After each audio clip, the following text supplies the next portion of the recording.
ಕೂಡ ಹೋರಾಟದಲ್ಲಿ ತೊಡಗಿಸ್ಕೊಂಡಿದ್ದಾರೆ ಅಂತ ಹೇಳ್ಕೊಂಡು ಆ್ಯಕ್ಚುಲಿ ಬಂಜಾರ ಸಮುದಾಯದ ಡಿಮ್ಯಾಂಡ್ ಏನಿರುವಂಥದ್ದು ಮತ್ತು ವಿಶೇಷವಾಗಿ ಅಲೆಮಾರಿ ಸಮುದಾಯಗಳನ್ನು ಈಗ ಬಂಜಾರ ಸಮುದಾಯದ ಜೊತೆಗೂ ಕೂಡ ಸೇರಿಸುವುದರಿಂದಾಗಿ 4% ಇದ್ದಂಥ ಮೀಸಲಾತಿನ 5% ಮಾಡಿದ್ದಾರೆ. ಆದರೆ ಅಲೆಮಾರಿ ಸಮುದಾಯದವರು ನಮಗೆ 1% ಪ್ರತ್ಯೇಕವಾಗಿ ನಮ್ಮ 59 ಜಾತಿಗಳಿಗೆ ಮೀಸಲಾತಿ ಬೇಕು ಅಂತ ಕೇಳ್ತಾ ಇದ್ದಾರೆ.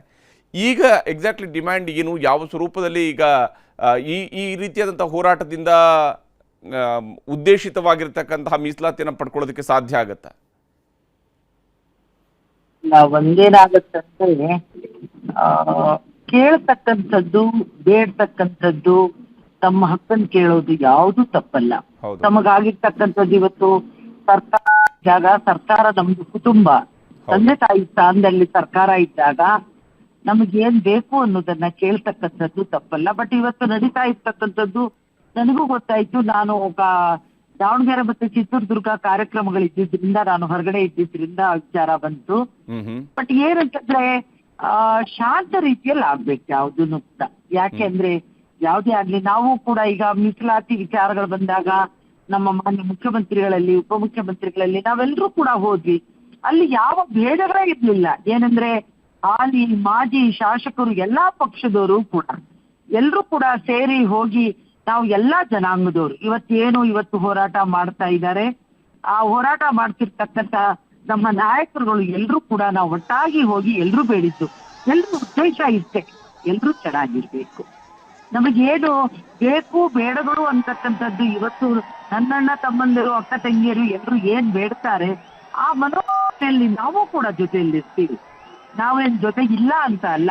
ನಿಮ್ಮ ಭಾವನೆಯಲ್ಲಿ, ನಿಮ್ಮ ನೋವಲ್ಲಿ, ನಿಮ್ಮ ಅನಿಸಿಕೆಗಳಲ್ಲಿ ಪ್ರತಿಯೊಂದು ಜೊತೆಯಲ್ಲಿ ನಾವು ಜೊತೆಯಾಗಿರ್ತೀವಿ. ಇವತ್ತು ಸಭೆಯಲ್ಲಿ ನಡೀತಾ ಇರ್ತಕ್ಕಂಥದ್ದು ಮಾತಾಡ್ತಕ್ಕಂಥದ್ದು ಏನೇ ಇದ್ರು ಕೂಡ ಮಾತ್ರ ಹೆಚ್ಚು ಶಾಂತಿಯಿಂದ ತಾವು ಕೇಳ್ಕೊಳ್ಳಿ, ಎಲ್ರು ಪ್ರೀತಿಯಿಂದ ಕೇಳ್ಕೊಳ್ಳಿ. ಬಹಳ ಕಷ್ಟ ಬಂದಿದ್ದಾರೆ ಇವತ್ತು. ಆದ್ರೆ ಜಲಜನಾಯಕರು ಈಗ ಅಲೆಮಾರಿ ಸಮುದಾಯದವರು ಈಗಾಗಲೇ ಯಾವಾಗ ಸರ್ಕಾರ ಈ ಒಂದು ಮೀಸಲಾತಿಯನ್ನು ಒಳ ಮೀಸಲಾತಿಯನ್ನು ಘೋಷಣೆ ಮಾಡ್ತೋ ಅಲ್ಲಿಂದಲೂ ಕೂಡ ಅಲೆಮಾರಿ ಸಮುದಾಯದವರು ಪ್ರತ್ಯೇಕವಾದ ಹೋರಾಟವನ್ನು ನಡೆಸ್ತಾ ಇದ್ದಾರೆ.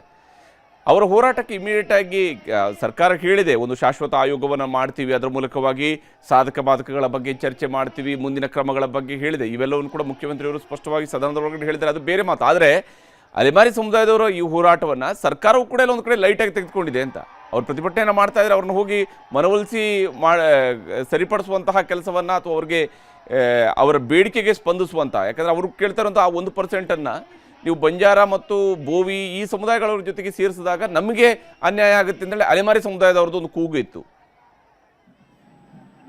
ಜನಾಂಗಗಳು ಜಾಗೃತಿ ಆಗಿರ್ತಕ್ಕಂಥ ಈ ಸಮಾಜದಲ್ಲಿ ಪ್ರತಿಯೊಬ್ರು ಅವ್ರಿಗೆ ಏನ್ ಬೇಕು ಬೇಡಗಳು ಬಂದಾಗ ಅವ್ರು ಕೇಳ್ತಾರೆ, ಅದು ಸಹಜ. ಆದ್ರೆ ಸರ್ಕಾರ ಯಾವ್ದನ್ನು ಕೂಡ ಅದನ್ನ ಹೆಚ್ಚು ಮನಸ್ಸಿಗೆ ತಗೊಳ್ತಿಲ್ವೇನೋ ಅಂತಕ್ಕಂಥ ಭಾವ ಯಾಕೆ ಬೇಡ ಅಂತ ಅಂದ್ರೆ ಪ್ರತಿಯೊಬ್ಬರ ಅನ್ನವನ್ನ ನೋಡ್ತಾ ಇರ್ತಕ್ಕಂಥ ಸರ್ಕಾರ. ಯಾಕಂದ್ರೆ ನೀವು ಕಾಂಗ್ರೆಸ್ ಪಕ್ಷದವರು ಏನಾರು ಮಾತಾಡಿದ್ರೆ ಬರೀ ಓಲೈಸೋ ಮಾತಾಡ್ತೀರಿ ಅಂತ ಹೇಳ್ಬಿಟ್ಟು ತಮ್ಮ ಭಾವನೆ ಆಗೋದ್ ಬೇಡ.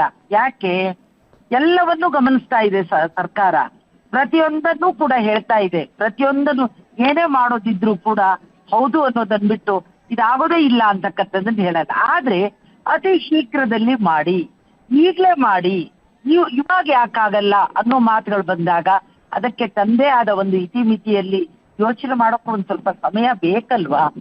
ಹೌದು, ನನ್ನ ಅಲೆಮಾರಿ ಸಮಾಜದವ್ರು ಆಗ್ಬೋದು, ಎಲ್ರೂ ಆಗ್ಬೋದು, ಅವ್ರೆಲ್ರೂ ಕೂಡ ಕೇಳ್ತಕ್ಕಂಥದ್ದು ನ್ಯಾಯಯುತವಾದದ್ದನ್ನ ಅವ್ರು ಕೇಳ್ತಾರೆ, ತಪ್ಪಿಲ್ಲ. ಅವರ ಭಾವನೆಗಳು ತಪ್ಪಿಲ್ಲ, ಅವ್ರು ಕೇಳ್ತಕ್ಕಂಥದ್ದು ತಪ್ಪಿಲ್ಲ. ಬಟ್ ಒಂದು ನಿಗದಿಯನ್ನ ಸಮಯವನ್ನ ಸರ್ಕಾರಕ್ಕೆ ಕೊಡ್ಬೇಕಲ್ವಾ? ಯಾವುದೇ ಆದ್ರೂ ಕೂಡ ಈಗ ಯಾಕಾಗಲ್ಲ, ಈಗ್ಲೇ ಹೇಳಿ. ಆಗಲ್ಲ ಅಂದ್ರೆ ಯಾಕೆ? ಯಾವುದೇ ಈಗ ನಾವು ಓಕೆ ಜಲಜನಾಯಕ್ ಅವರೇ, ಧನ್ಯವಾದ ನಮ್ಮ ಜೊತೆಗೆ ಮಾತನಾಡೋದಕ್ಕಾಗಿ, ತಮ್ಮ ಅಭಿಪ್ರಾಯಗಳನ್ನು ಶೇರ್ ಮಾಡ್ಕೊಂಡಿದ್ದಕ್ಕಾಗಿ. ಈಗಾಗಲೇ ರಾಮಲಿಂಗಾರೆಡ್ಡಿ ಅವರು ಕೂಡ ಸ್ಥಳಕ್ಕೆ ಬರ್ತಾ ಇದ್ದಾರೆ. ಅವರು ಫ್ರೀಡಂ ಪಾರ್ಕ್ನಲ್ಲೂ ಕೂಡ ಯಾವ ರಸ್ತೆನ ತಡೆದು ಈಗ ಪ್ರತಿಭಟನೆ ನಡೆಸ್ತಿದ್ರು ಅಲ್ಲಿಗೆ ಬರ್ತಾ ಇದ್ದಾರೆ. ಇನ್ನು ಪಿ ರಾಜೀವ್ ಅವರು ಕೂಡ ಮಾತನಾಡ್ತಾ ಇದ್ದಾರೆ. ಏನು ಸುಪ್ರೀಂ ಕೋರ್ಟ್ ತೀರ್ಪು ಇತ್ತು, ಆ ಹಿಂದಿನ ಮಾಧುಸ್ವಾಮಿ ಸಮಿತಿ ಶಿಫಾರಸು ಇತ್ತು,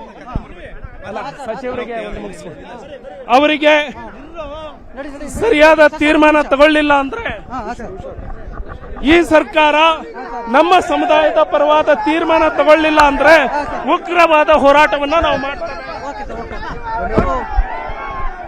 ಇದಿಷ್ಟು ಏನೋ ಪಿ ರಾಜು ಅವರ ಹೋರಾಟವನ್ನು ಮಾಡಿಲ್ಲ ಅಂದರೆ ಭಾಳ ಉಗ್ರ ಹೋರಾಟ ಮಾಡ್ತೀವಿ ಮಾಧುಸ್ವಾಮಿ ಕಮಿಟಿಯ ರಿಪೋರ್ಟ್ ಬಗ್ಗೆ ಹೇಳ್ತಾ ಇದ್ರು. ಆದರೆ ಮಾಧುಸ್ವಾಮಿ ಸಮಿತಿ ಕೊಟ್ಟಂತಹ ಒಳ ಮೀಸಲಾತಿಯ ಸಂದರ್ಭದಲ್ಲೂ ಕೂಡ ಬಂಜಾರ ಸಮುದಾಯ ಯಾವ ಸ್ವರೂಪದಲ್ಲಿ ಹೋರಾಟ ನಡೆಸಿದೆ ಮತ್ತು ಕಳೆದ ಚುನಾವಣೆಯಲ್ಲಿ ಏನೇನು ಆಗಿದೆ ಅನ್ನೋಂಥದ್ದು ಬಹುಶಃ ಪಿ ರಾಜೀವ್ ಅವರು ಕೂಡ ಗೊತ್ತಿದೆ.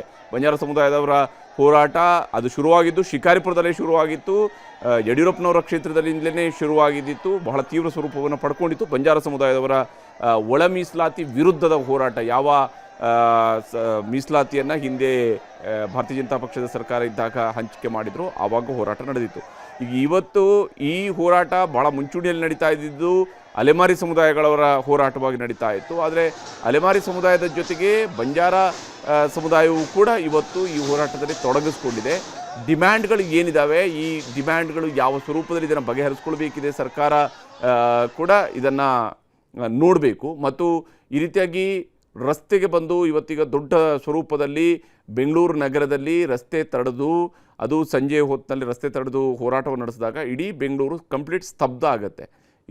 ಇದನ್ನು ಕೂಡ ಹೋರಾಟಗಾರರು ಕೂಡ ಎಚ್ಚರಿಕೆಯನ್ನು ತೆಗೆದುಕೊಳ್ಬೇಕಾಗುತ್ತೆ. ಯಾಕಂದರೆ ನಿಮ್ಮ ನ್ಯಾಯಯುತ ಹೋರಾಟದಲ್ಲಿ ಉಳಿದವರು ಕೂಡ ಬೆಂಬಲಕ್ಕೆ ನಿಲ್ಲಬೇಕು ಅಂತೇಳಿ ಆದರೆ ನಿಮ್ಮ ಹೋರಾಟವು ಕೂಡ ನ್ಯಾಯಯುತವಾಗಿಯೇ ಇರಬೇಕಾಗತ್ತೆ ಅಂತೇಳಿ ಇನ್ನು ರಾಮಲಿಂಗಾರೆಡ್ಡಿ ಅವರು ಈಗಾಗಲೇ ಅಲ್ಲಿಗೆ ಸ್ಥಳಕ್ಕೆ ಬಂದು ಇವ್ರನ್ನ ಕನ್ವಿನ್ಸ್ ಮಾಡುವಂತಹ ಪ್ರಯತ್ನವನ್ನು ಮಾಡಿದ್ದಾರೆ. ಅದಾದ ನಂತರ ಮಾಧ್ಯಮದವ್ರ ಜೊತೆ ಕೂಡ ಮಾತನಾಡೋದಕ್ಕೆ ಬೇಕಾಗಿ, ಯಾಕಂದರೆ ಎಲ್ರಿಗೂ ಕೂಡ ಒಂದು ಮಾಹಿತಿಯನ್ನು ನೀಡುವಂತಹ ಪ್ರಯತ್ನವನ್ನು ಅವರು ಕೂಡ ಮಾಡ್ತಾ ಇದ್ದಾರೆ.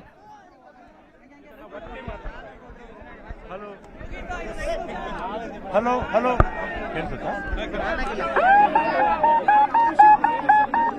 Hello hello hello check check check check check ಹೋಗಿದೆ ಚಾರ್ಜ್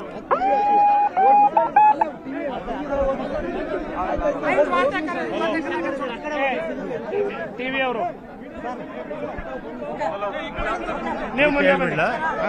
ಇದೀಗ ನಮ್ಮ ಜೊತೆ ಮಾತನಾಡೋಕೆ ಸಾರಿಗೆ ಸಚಿವ ರಾಮಲಿಂಗಾರೆಡ್ಡಿ ಅವರು ಮಾತಾಡ್ತೀವಿ. ಇವತ್ತು ಯಾವ ರೀತಿಯಾಗಿ ಪ್ರತಿಭಟನಾ ಪ್ರೆಸ್ ಮಾಡಿ.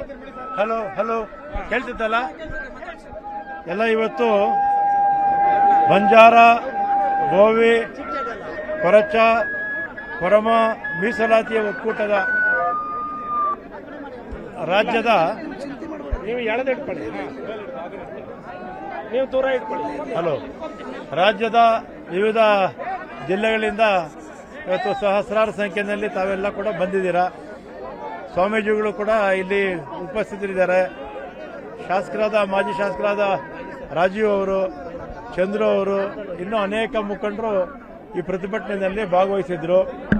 ಇಲ್ಲಿ ಬಹಳ ಮುಖ್ಯವಾಗಿ ಹಿಂದೆ ಬಂಜಾರ, ಬೋವಿ, ಕೊರಚ, ಕೊರಮ ಈ ಸಮುದಾಯಗಳಿಗೆ 4% ಹಿಂದೆ ರಿಸರ್ವೇಷನ್ ಇತ್ತು. ಈಗ ಅದರ ಜೊತೆಗೆ ಇನ್ನೂ 69 ಜಾತಿಗಳನ್ನು ಸೇರಿಸಿ 5% ಮಾಡಿದ್ದಾರೆ.